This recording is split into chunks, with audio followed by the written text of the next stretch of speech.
मुरादाबाद के सपा सांसद doctor ST Hasan अपने बयानों को लेकर आए दिन चर्चा का विषय बने रहते हैं। इसी क्रम में आज डॉक्टर एसटी हसन ने असम के विधायक अमीनुल इस्लाम के द्वारा आरएसएस और बजरंग दल पर बैन लगाए जाने वाले बयान पर सवाल उठाते हुए कहा कि उस संस्था पर बैन लगाना चाहिए जो हिंदुस्तान में रहने वाले लोगों के बीच नफरतें पैदा करते हैं, दरारें पैदा करते हैं और आपस में बांटते हैं। उन्होंने कहा कि आज ऐसी राजनीति हो रही है जिसे वो अपनी बदनसीबी समझते हैं।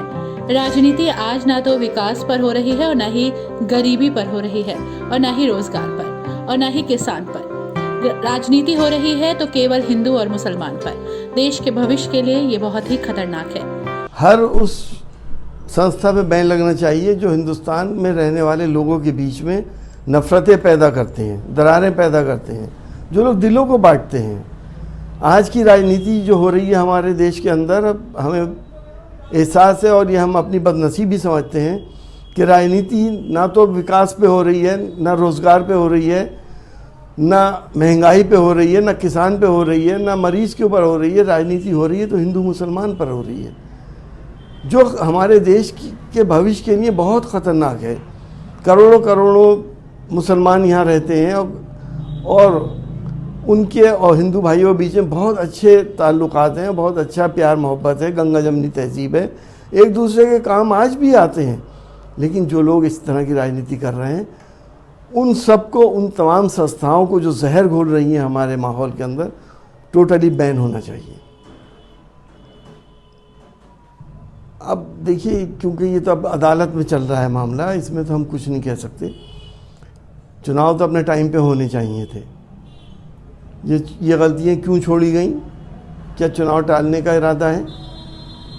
क्या हालात रूलिंग पार्टी के सही नहीं है, साजगार नहीं है, तो ऐसा किया जा रहा है? जब गलतियाँ छोड़ी गई तो अदालत में तो टाइम लगता ही है। हमें भी ऐसा महसूस हो रहा है, क्योंकि जब BF7 हमारे यहाँ ऑलरेडी है, तो ये इतना बड़ा एक पैनिक क्यों फैलाया जा रहा है, एक तमाशा क्यों बनाया जा रहा है? राहुल जी की यात्रा को रोकने के लिए अगर ये काम किया जा रहा है, जैसा कि महसूस हो रहा है, तो ये हमारी सियासत के लिए, राजनीति के लिए, हमारे देश के लिए अच्छा नहीं है। सारी डेमोक्रेटिक वैल्यूज़ हमारी ख़त्म होती जा रही हैं।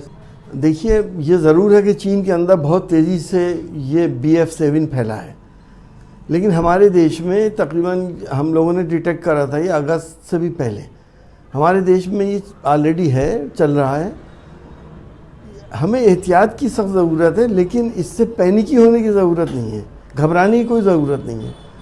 हमारे वैज्ञानिकों को हम सलाम करते हैं कि उन्होंने ऐसी वैक्सीन बनाई है जो RNA बेस्ड है, जिससे हमारे अंदर इसके ख़िलाफ़ भी इम्यूनिटी अच्छी खासी है, जैसा कि रिपोर्ट्स आ रही हैं। हम एहतियात करें, कोरोना गाइडलाइन को फॉलो करें, लेकिन घबराने की कोई ज़रूरत नहीं है। हमें उम्मीद है हमारे देश में बड़ा नुकसान इससे नहीं होगा। उन्होंने कहा कि देश में करोड़ों मुस्लिम रहते हैं, उनके और हिंदू भाइयों के बीच प्यार मोहब्बत है, संबंध है और वो सब एक दूसरे के काम आते हैं। लेकिन इस तरह की सभी संस्थाओं पर जो लोग जहर घोल रहे हैं, उन सभी पर बैन होना चाहिए।